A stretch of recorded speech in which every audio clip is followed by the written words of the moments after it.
Hello, everybody.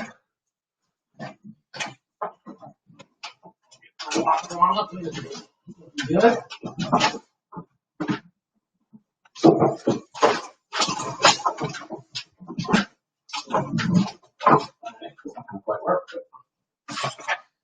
Oh, you can't see it. I was trying to fix. All right. Thank you. Hello, Instagram. Hello here. We'll have our chat room open. I'm excited to talk to you. Let's get the show going. Let me do one little tweet thing. You know, we like that Twitter thing. All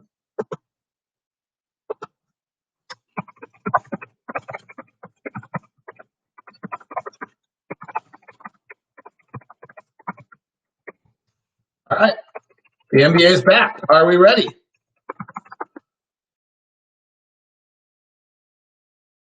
Comes down 3, 2, 1. It is Locked On Jazz for the 5th of June. The NBA is officially back. We'll break down how it looks. We'll take your questions. We'll actually talk about basketball as well as some other things. And get ready for it. It is Locked On Jazz. Pow! How are you? I'm David Locke, radio voice of the Utah Jazz, Jazz NBA Insider. This is Locked On Jazz, your daily podcast on the Utah Jazz, giving you insight, expertise, geeky numbers. Today's show brought to you by Rock Auto. For the always lowest prices on any of your car needs, go to rockauto.com. Well, it's official. We've talked about it a lot. We've analyzed it up and down. We've tried to figure out what was going to happen, what was the best approach, and it's official. July 31st, the NBA will play again. The training camps will open. Players are, now that players know they're going to come into town. And frankly, players have a lot of time. Like there's little to no excuse to not being ready. They've kind of known this for a while, or at least we've talked about it for a while. They are going to play their first game 40 to 50 days from now. So a lot of the talk that we had throughout the process, which is injuries and being ready and this and that, I'll tell you what, those do not. I think those get taken off the table. It'll be a new environment. It'll be a different environment. But these guys have plenty of time to get ready and get themselves back up to peak performance, which is great. And it's interesting that there does not seem to be a huge rush to be able to go get back out on the floor. That, to me, I haven't heard a lot of talk about that, but to me, that's one of the more interesting things that's taken place here, is that there isn't this mad dash to get back out on the floor as fast as possible. And so instead, we're playing July 31st, which is, honestly, it's a little bit later than I would have thought we would have ever started. It's later than we've talked about. And you go back to like when we first started talking about this, there was no chance we could possibly start this late. So it's the process we've been through in time. Remember, there was a period of time where you couldn't possibly play after Labor Day. Okay, well, like these things evolve and change. And to the credit of the NBA, I think they've allowed as much information as they could, taken in the much they could. The most interesting thing is stretching it from 16 to 22 teams and getting those extra 8 games in, either for Regional Sports Network or for the ability to make the basketball better by the time you hit the playoffs, and also just those safety risk on that they don't seem to think that that's an exceeding safety risk. I don't know if you saw, but Alabama football had at least 5 players test positive the other day. Oklahoma State had a bunch of players test positive. Now, I'm going to guess that those 19, 20, 22-year-old kids from the South and are probably not, taking all the precautions that they needed to take. And so, in turn, you're probably dealing with a population that is low risk and highly susceptible to picking up the virus. But that is at least interesting to see those numbers suddenly spike, right? We've got a bunch of players who've got to come in from across the world. They're entering into, we're actually, this is not a case where we're doing better than the rest of the world where you have, so I don't think that actually has a huge impact on it, but it's going to be interesting to see. I mean, my big thoughts here, before I get to your questions and all your different thoughts as we reach this point, is one, they really let this evolve. So, I mean, if you go back and think about a bunch of the items that we had early that we thought were news that weren't, that's because, whether or not Adam Silver followed through his words that they're going to let the data dictate it, not the date, I don't know. That's debatable. But he certainly didn't have a date early and let this evolve as much as he possibly could throughout the process. That is very, very clear. The other one is I think the players will have plenty of time. A huge amount of our conversation has been who's going to be out of shape, who's going to be injured, who's not going to be able to go. It's a lot of time. Like, they know today when they're playing. They've known for 2 weeks, maybe more, when they're playing. I thought players would all be in by June 15th. They're not. So it's a little later, but I also didn't think we were starting July 31st. So there's been plenty of time here to rev things back up, and then they'll go into Orlando and go into the bubble. The thing that will be interesting is which players are able to find a new routine. Players are incredible about how much it's a habit to them, how much of a routine base all of this is to them. And so the fact that they're going to have to build brand new routines in Orlando, find ways to get ready for games in a different manner than they ever have before, I think will be one of the bigger stories of which players are able to get comfortable and figure out how to play. And that's, I think, which will dictate it. The thought the whole time was that, you're going to rush it back. Shooting's going to be off. This doesn't feel like a rush back. Shooting might not be off. Guys might have their legs. Shooting might be all right. Which then, something I talked about earlier, I thought protecting the rim would be more important than ever before because shooting is off. That might not be true. We really might have enough time that guys are pretty close to their peak performance. And I think that to me is very different than what I anticipated going into this. All right, if you haven't heard all the dates, training camp doesn't start till June 30th, but I know for the fact that many Jazz players are already back in town, and all of them are heading now back. July 7th, teams will travel to Orlando, so you got about 7-8 days in your own location. July 31st, the season resumes. I'm sure there's some sort of 14-day quarantine. I don't know if that means no practice or what that means in Orlando. The final game of the NBA could be as late as October 12th, probably unlikely, but that could be Game 7. The NBA draft is now October 15th. My thoughts on the impact of the NBA draft are that actually our scouts will have had more time, more opportunity to watch players, film, video, and from my understanding, there have been Zoom calls going on this whole time with players. So they've had more opportunity to interact. Free agency will begin the 18th, 3 days later. Not that different. And, I talked about this with DJ and PK. A lot of what we've talked about is, like, how do you avoid the NFL? The 18th is Sunday. So I would have probably started on a Monday or Tuesday. So it's a little different to me that we're starting on a Sunday, on an NFL Sunday, so you're competing with all the news. But I do think if you start at the 19th or 20th and you have 3 or 4 days of free agency, unless we're going to have our moratorium, but even that doesn't really muster up to much news-wise, I would have thought you would have done it the 20th. That's the only thing. The next date is November 10th is the target for the 2021 season, with December 12th as the opening night target for 2021. That's, my hypothetical this whole time, making stuff up, not with any knowledge, was that we would open camp on the 30th of November and that we would start our first game on the 18th. But it doesn't make sense to me that we start on Christmas. Now, the union hasn't seen those dates. There's evidently some story that those things are there. So that's where we are. My general take is the players should be pretty ready. It's a lot of time. And we'll see if it works. We'll see. That's part of this whole process, is to see if it works. And I also think that the next 40 whatever days is going to be really long. Like, we're really ready to go. Like, I think all of us would watch NBA tonight if it was on, and we got till the 31st. All right, time for questions. Get your thoughts, all of your things. I've got this really cool, since we're live, I'm going to go get something really cool.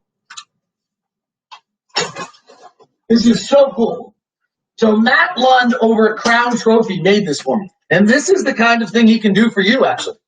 So he built this locked, I got to make sure I'm on both Instagram Live and it's pretty cool. So he took our logo, and as I talked about, he makes these plaques, built the logo, and then just made it pop. So it can go up on the wall. You can also make those into plaques. You can make those into things for your desk. It's a great example of everything that Matt Lund, no relation to the former great Salt Lake City radio host, now San Francisco radio host, John Lund, no relation at all. Thank goodness. This is why you can trust him. I just saw that John popped into the live chat, by the way, so I had to give John a little shout out there.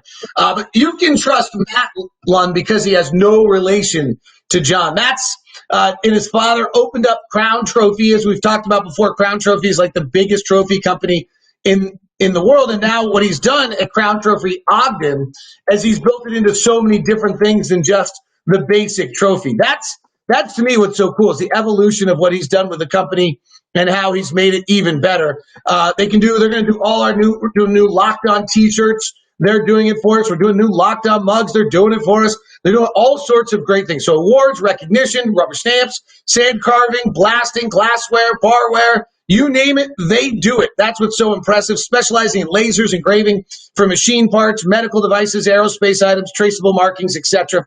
It's all at Crown Ogden on Facebook or crownogden@gmail.com, 801-621-2055, 801-621-2055. As we reopen up our businesses, as we retake the next steps, a bunch of businesses are growing, getting better. And as you grow, you want to be able to do what you do great. But the reality is one of the most single important things in your company is your IT work. So what do you do about IT? Well, the best way to probably deal with it, rather than paying someone $150,000 inside your company, is to outsource it, the way people do HR and things. A great example of this is what KT Tape did, a Utah company. KT Tape, growing. So what do? They went and called Jason and Scott over at SOS Support. SOS Support's been around for 17 years. They're there for small businesses, 5 to 100 employees, cybersecurity, day-to-day work, value-centric in how they do it. They're probably not the cheapest. They're the best. Their retention rate is what I asked them about, and it's through the roof. They go back to 2004 when they got in this business, and they are holding partners. And when I have emailed back and forth with the people at KT Tape, they just say they're vital. They literally took over all of their IT. And right now, banks have started the process to make sure you're secure. Financial institutions require companies have to have all their security and their data. They take care of those steps for you. This is not an area where you want to be behind the game playing catch up. So let the guys at SOS Support. Call Scott at 801-563-9700. You can actually call Jason. Either of them are there for you. Great service providers for you. 801-563-9700. It's SOS Support. 801-563-9700. Tell you we're locked on. You get a no obligation IT assessment, and we'll include a PCI assessment for you as well. All right, let's go back to the questions. Let's start in our live chat. We are live for you on Locked On Live on YouTube, Twitch, and Facebook. We're live on Locked On Sports on Periscope. We're at Instagram at DLock09. Good morning to Douglas and Nick and Barney, who are the first people in. The NBA draft is way too long away from the season anyway. Well, I mean, I don't think the NBA draft is actually that different than where it always has been, frankly. The NBA draft has always been like June 26th, and the finals are usually like June 21st, could be as late as June 21st. So I think this will be very similar in that regard. It's just going to be interesting to watch us kind of in different times of the year rev up for these different events that we're not used to following. Cody Rourke, host of Locked On Broncos, checks in and reminds everybody today's the best day to have the best day. Cody's that kind of guy. West teams, Disney, California. East teams, Disney, Florida. No. Everybody to Orlando, all 22 teams to Orlando. My only disappointment on this is I really think and thought it would be nice if they had gone 1 through 16. I think that would have been the better approach for them, is to go 1 through 16 seeding rather than keeping Eastern and Western Conference. Evidently, Adam Silver consulted Michael Jordan largely on that, and Jordan thought it would change the way things thought of it. I feel like you want this to be different. I don't care about an asterisk, and the champion's going to have gone through a different challenge than any champion ever has before, so it'll be just as legitimate in my mind as anything else. But I think there's something to 30 years from now. You look back at the playoffs, like, oh, wow, that's weird. What was it? Oh, that was coronavirus. Like, I think there's something to that, and they haven't really done that. They've tried to make it look as normal as possible, and I'm not sure that I totally agree with that. I would have gone more of, there's some new aspects. So sure, we have the play-in, we have less games, but I would have done 1 through 16 seeding. There's some aspects to that where I think a lot of the conversations were interesting and probably could have brought something new to it. Nicholas Fischel brings up an interesting point. Vince Carter has actually now retired. That's Nicholas over on Periscope. On our Twitch listen, Rudy Gobert says he's ready to win a championship. Good. Defense. It's interesting to see if defense is more important or less important. The other one I think is interesting is, how does no fans impact pace of play? So there's two things I've heard from people who've been around some of the soccer and the Korean baseball and some of those ones. Three things. One was when the basketball was taking place in Taiwan before they shut it down, the players were uncomfortable. They dunk and be like, oh, and then look around like, oh, what am I doing? That's weird. I shouldn't be doing that. So that, I think, will be the first one, is players adapting. The other one that was happening early in soccer, and I'll have to check back. I don't follow soccer a great deal, and then I'll have to see whether or not that continues, is early in the soccer world, blowouts. The better teams were winning by more than ever before. That without the underdog, without the home crowd being able to kind of push along those teams, hurt them. I'll get to a Jazz issue here in a second on home court that I think's an interesting one to banty about. So I think the other one is how pace of play is impacted. Momentum inside of a game and a run. Like, if you don't have the crowd, like, you hit the shot, you're not going to be going, let's go, defense. Like, there's just going to be a weird vibe to everything that I think will change how game flow works, whether it's pace or runs. Like, I think we could have less runs than we usually have. Though on the other side, it has been the story in soccer has been that, like,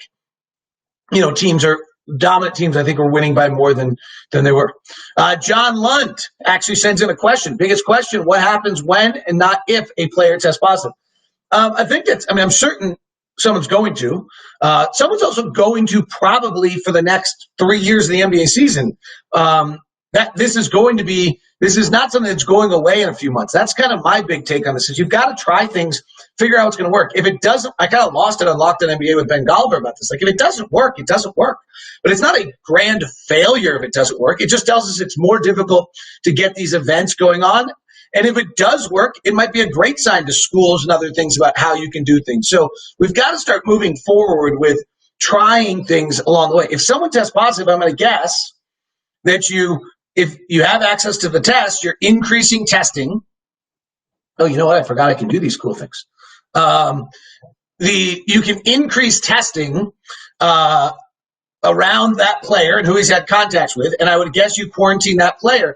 Are you doing it on-site, off-site? Is it 10 days? Is it 14 days? I think there's a little bit of a question of that I don't have an answer to. From Douglas, when games start again, what do you think the biggest stories will be, and how much does the media focus on Gobert Mitchell? I think that'll be a large story. I think that, players in the bubble will be a larger story, or the campus. Players figuring out how to navigate it, I think, will be a bigger story. The first time a player gets injured, we're going to blame it on coming back, which I think, with the amount of time we have until the games are played, seems questionable. So I think I do think, we don't have a lot of news stories, so that one's going to percolate. The Gobert Mitchell thing's going to percolate back up. Like, we're not going to be able to do that. Another one from Doug: do you anticipate the players will make statements about the Black Lives Matters when games start? I certainly do. I don't feel as though what we have going on in our country is going to stop right now. It feels I lived through the LA riots. This feels very different. This feels as though it's a movement against a pattern of behavior and duration of behavior, and as well as individual incidences, and then a feeling of just not having a voice and not being heard and not being supported. Whereas the LA riots, when I lived through those, were very much about Rodney King and those police officers and that anger, and didn't have this worldwide aspect of things. So I think from that sense, I do think we will continue to see things of that nature. I think we can all agree with Patrick. I've been jonesing without the NBA. I want some of that. From Connor Williams, when does the 2021 season start? I think it looks like middle of December. And I think the chances are that becomes the new NBA schedule. First of all, it's going to be very hard to start pushing it back unless it's progressive. So I suspect that will be the new NBA schedule moving forward. Eugene, NFL versus NBA, are we ready? I don't know that you'll see that much. I think the NBA will, I would guess that if there's going to be some time off, it'll be weekends. I would guess we don't play a lot of Sundays. So I would guess you won't see that much of it. But this will be the most we've ever had of them both going on at the same time. The other schedule's pretty great. Like if you're an NFL and an NBA fan or college football, like it all starts in August. It runs to December. It peters out, frankly. Playoffs start. But if you're not a playoff team, and then the NBA kicks in middle of December, runs all the way through, frankly, into July. You got a little window of July and August. You got to figure out what you're doing, and you're going to be fine. That's going to be kind of be great. From Champions, going to be great to have you and Booner back on the call. What have you heard about the environment? New cameras, better seats. I don't know. I mean, I think that from a TV standpoint, they do have the ability to have camera angles they've never had before when you don't have fans in there. So I think that'll be a very different on what they're able to do. I know that people have been working on this for a long time to be creative on this and be prepared. So I think that will be definitely be interesting to see what takes place in that regard. Today's show is brought to you in part by Intercap Lending and Steve Carter and the guys over at Intercap. I want to thank, we got a few more emails in this week from people saying that they had a great Intercap experience. So thank you very much to Intercap. AutoZone is your title sponsor of today's show, or it should be Rock Auto is your title sponsor for today's show. When you go to a place like, I didn't mean to say a competitor's name, but that's what I was thinking, a brick and mortar show or place or something like that, you don't have nearly the selection that you do at rockauto.com. Rockauto.com has the ability to have a massive inventory for you with less money on the brick and mortars and all the marketing and all those things. You're saving money at Rock Auto, and you're able to get better selection. It's a family business serving auto part customers online for over 20 years.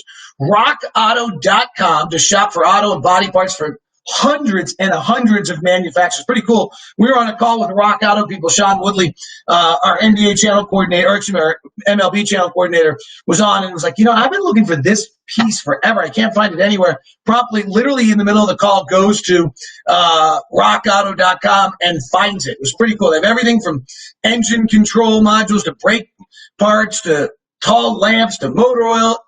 If you're a do-it-yourselfer expert or just need that single part, the uniqueness and easily navigatable rockauto.com will be something that you absolutely love. Right locked on in there. How did you hear about a section box so you know that they sent you? That's rockauto.com. All right, let's get back to some questions.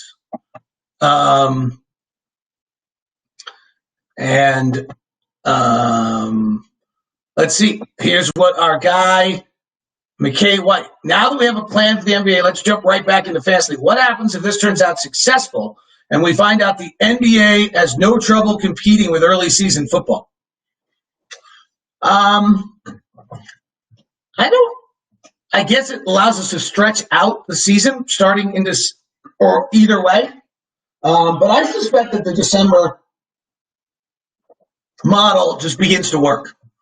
I think we get used to it. It works. The question would be whether the only reason the December model doesn't work is if June, July, and August are too hard to get audiences. But in June, they've already done it. So it shouldn't be that much more difficult.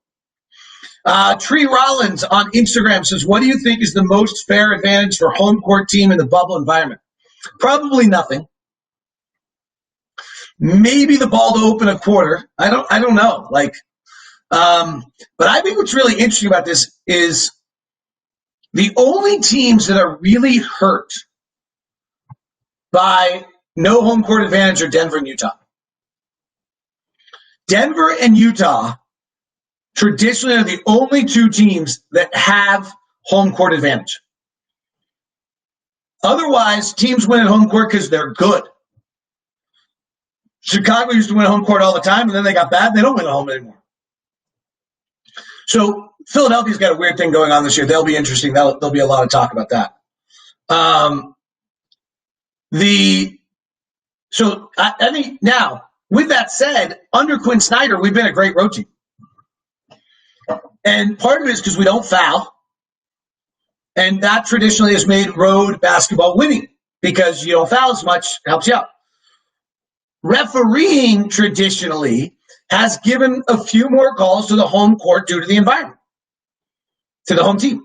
How will refereeing change in this? That's going to be a crazy one. If you ask the officials, if I call my good friend Bernie Fryer in Squin, Washington, or Gary Zielinski in Magna, Utah. I don't think he lives in Magna anymore. That's where he grew up. I think they would tell me that it's going to be the same. That's not true. Officials are human. They're impacted by the environment of the arena. The environment of the arena will be different.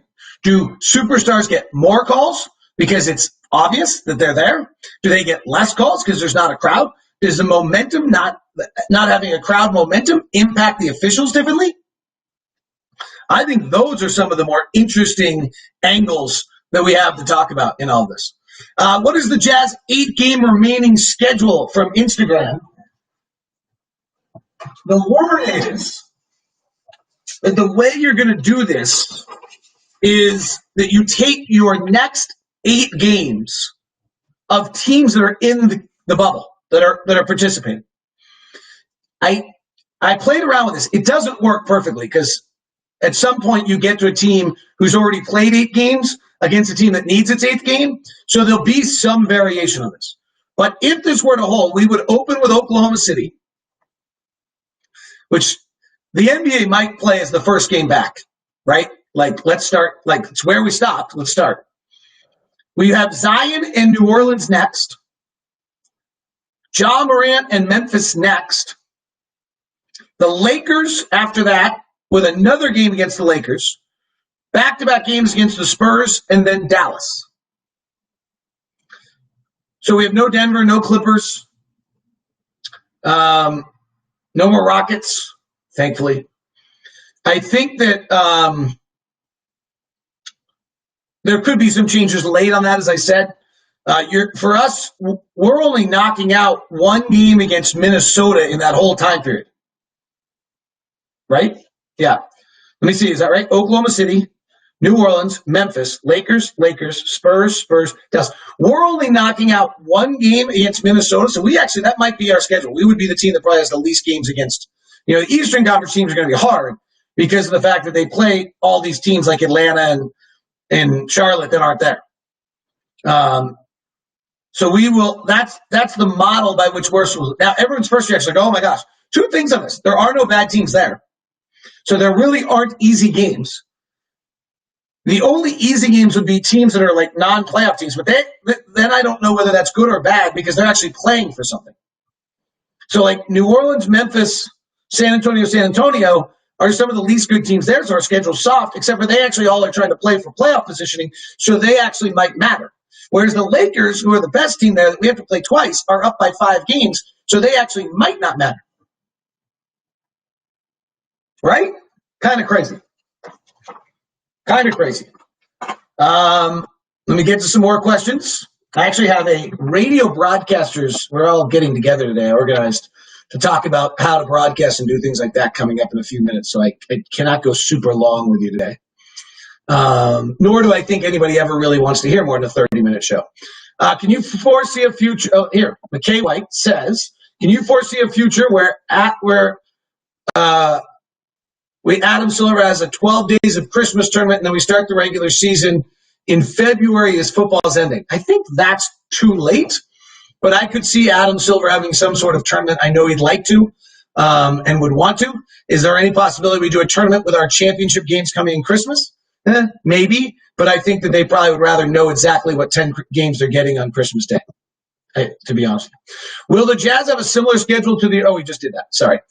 Thank you from Tyson for Twitch for the question. From Chris, who sent me a great email today. Chris, thank you very much. I appreciate it.